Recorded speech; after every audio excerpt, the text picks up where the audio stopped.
नमस्कार। आपका अखबार के संक में आपका स्वागत है। मैं हूं प्रदीप सिंह। देश की राजनीति में इस समय प्रायश्चित काल चल रहा है।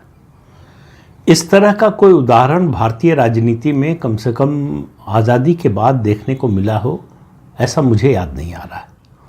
बहुत जोर डालने पर दिमाग पर एक समय का घटना चक्र याद आता है, लेकिन दोनों की तुलना नहीं हो सकती। उस पर बात करते हैं, लेकिन हो क्या रहा है पहले इस पर बात कर लें। 2024 के लोकसभा चुनाव में कुछ नाराज़गी, कुछ झूठे प्रचार और कुछ आलस्य के कारण बीजेपी की सीटें घट गई।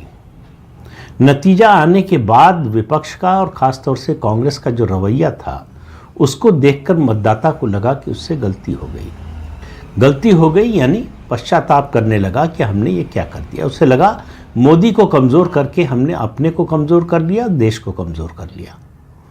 अब ये बात जो है, अगर तुरंत लोकसभा चुनाव के नतीजे की बात कही जाती तो ये लगता कि एक नैरेटिव बनाने की शायद कोशिश हो रही है, लेकिन तथ्य उसके बाद जो घटनाक्रम हुआ है वो साबित करते हैं कि ऐसा हुआ है।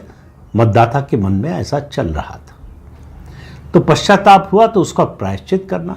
तो राजनीति में और चुनावी राजनीति में तो प्रायश्चित ये है, जिस वोट की ताकत के कारण आपने गलती की, उसी वोट की ताकत से उसका प्रायश्चित कीजिए, यानी भूल सुधार कीजिए।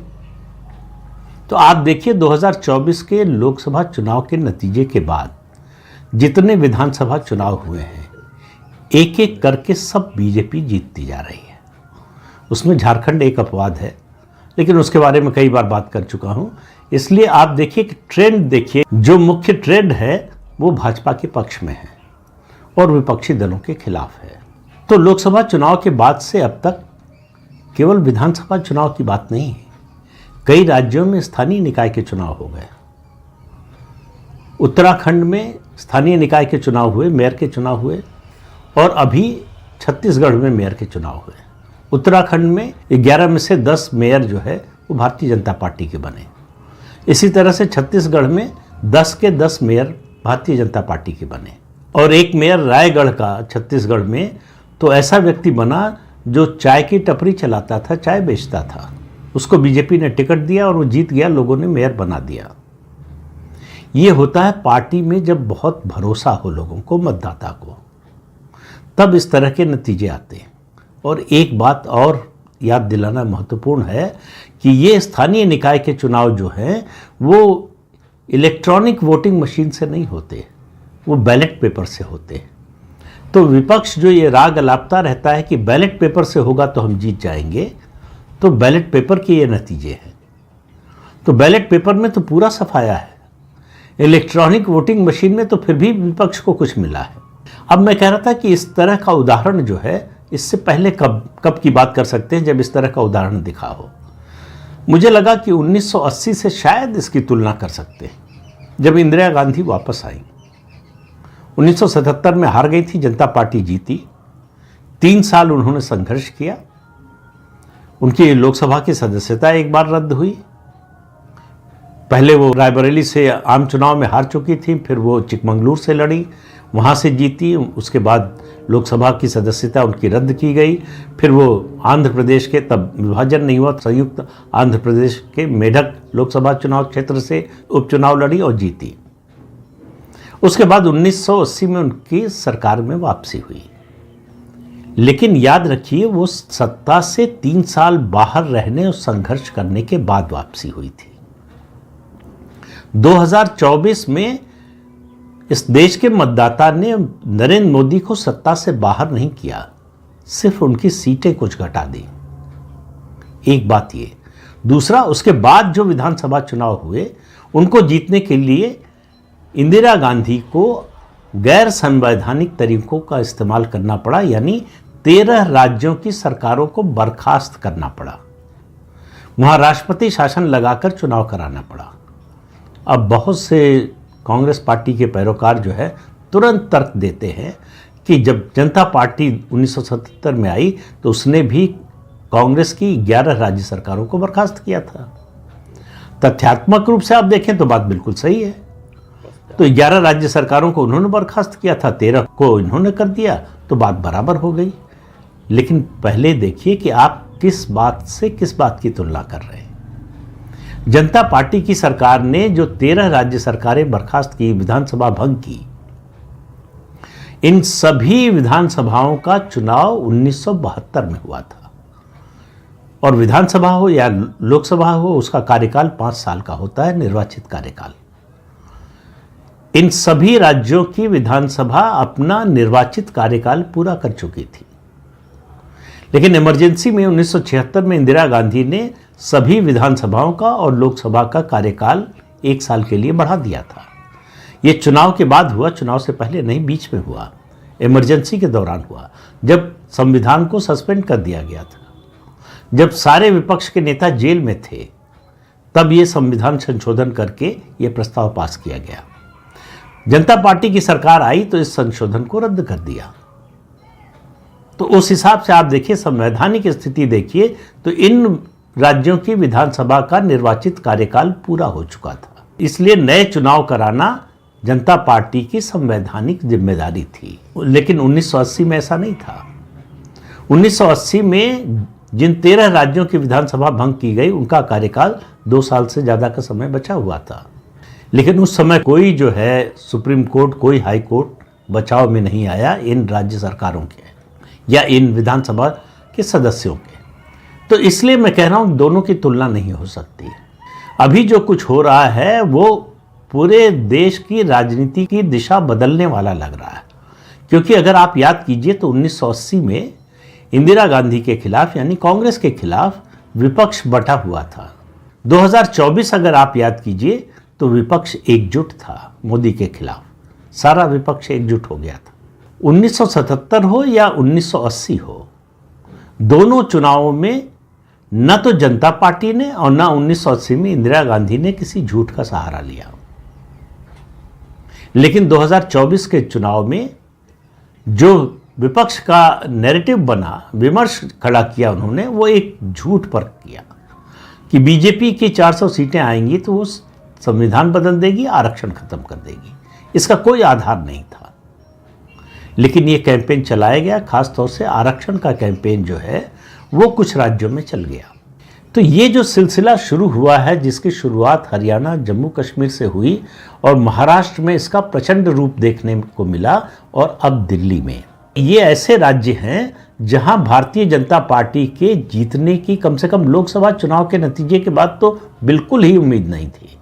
तो इसलिए भारतीय जनता पार्टी का जीतना लोगों को चमत्कार की तरह लगता है, उसके विरोधियों को लगता है ये अप्रत्याशित है। वो आज भी इसको स्वीकार करने को तैयार नहीं है।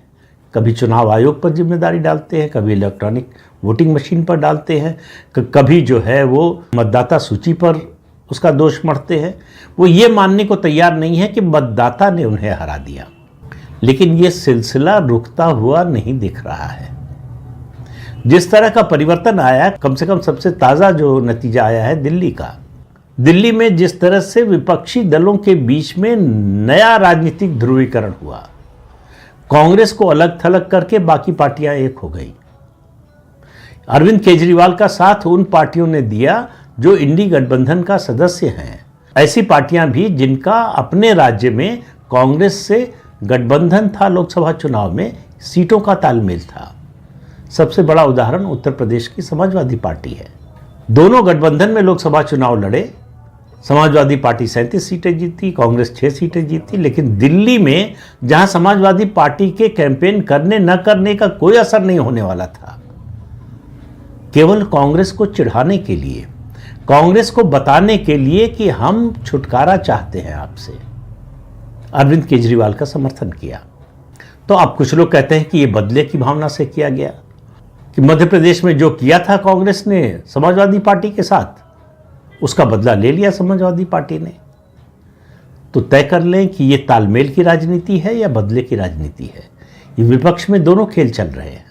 तो अभी तक 1952 में जो पहला लोकसभा चुनाव हुआ, वहां से लेकर अभी तक किसी चुनाव के बाद मतदाता को इस तरह का पछतावा हुआ हो और उसके लिए उसने पश्चाताप करके स्थिति को बदलने की कोशिश की हो, ये दिखाई नहीं देता है। ये भारतीय राजनीति की एक नई परिघटना है और इसका एक ही मतलब है नरेंद्र मोदी के प्रति मतदाता का विश्वास। उसे लग रहा है कि गलती नरेंद्र मोदी की नहीं थी, गलती हमसे हुई।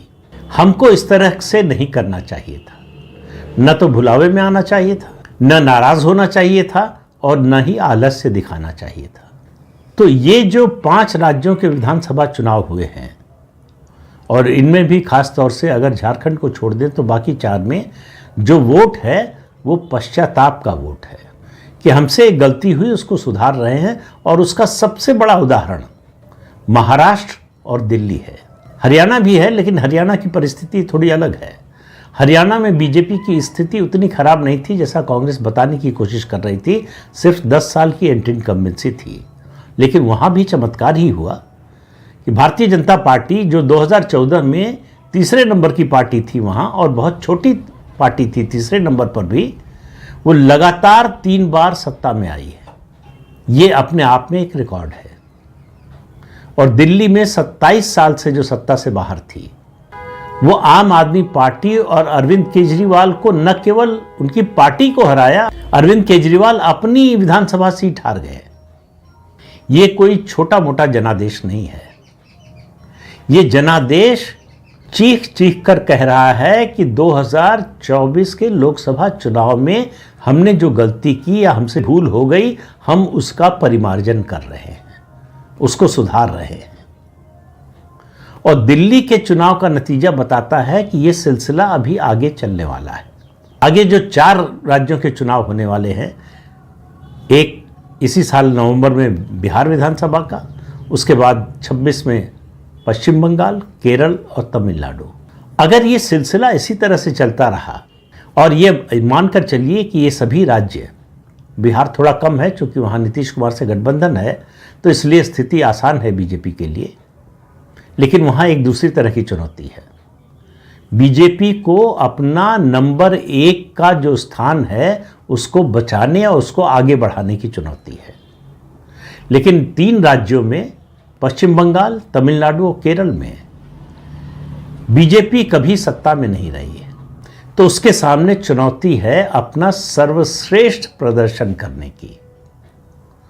और ऐसा सर्वश्रेष्ठ प्रदर्शन जिसमें वो अकेले या गठबंधन के साथियों के साथ सत्ता में आ जाए या सत्ता के बहुत करीब पहुंच जाए। तो अगर ये पश्चाताप का सिलसिला चलता रहा, पश्चाताप की ये हवा, ये लहर चलती रही, तो चमत्कार भी हो सकता है। हालांकि तीनों राज्य बहुत मुश्किल हैं भाजपा की दृष्टि से देखें तो, खास तौर से तमिलनाडु और केरल, और उसमें भी सबसे ज़्यादा केरल में भाजपा की कोई संभावना मुझे तो दिखाई नहीं देती। तमिलनाडु में एक हल्की सी उम्मीद की किरण है, पहले भी कह चुका हूं।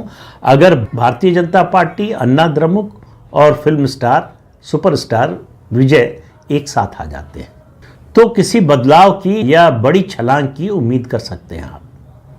पश्चिम बंगाल की राजनीति ठहर गई है। क्या ममता बनर्जी की लोकप्रियता सैचुरेट कर गई है? वो ठहराव आ गया है, वो यहीं पर बनी रहेंगी या इससे नीचे जाएंगी, इसका सवाल है। सैचुरेशन बीजेपी की तरफ भी दिख रहा है। बीजेपी आगे बढ़ती हुई नहीं दिख रही है, लेकिन उड़ीसा में भी तो यही दिख रहा था, दिल्ली में भी कमोबेश यही दिख रहा था, हरियाणा में तो नीचे जाती हुई दिख रही थी। तो जो चुनाव से यानी मतदान से पहले दिखता है, कम से कम मैं 4 जून 2024 के बाद की बात कर रहा हूँ, वो नतीजों में दिखाई दे ये ज़रूरी नहीं है।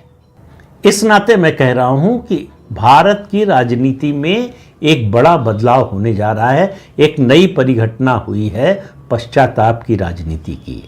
ये सिलसिला कब तक चलेगा मुझे मालूम नहीं है, लेकिन अभी फिलहाल तो चल रहा है, और इसके रुकने की अभी तत्काल तो कोई संभावना दिख नहीं रही है। तो इस अंक में इतना ही। अगले अंक में फिर मिलेंगे किसी नए मुद्दे के साथ। तब तक के लिए अनुमति दीजिए। आपसे अनुरोध है कि चैनल देखें, शेयर कीजिए, लाइक कीजिए और सब्सक्राइब जरूर कीजिए। नमस्कार।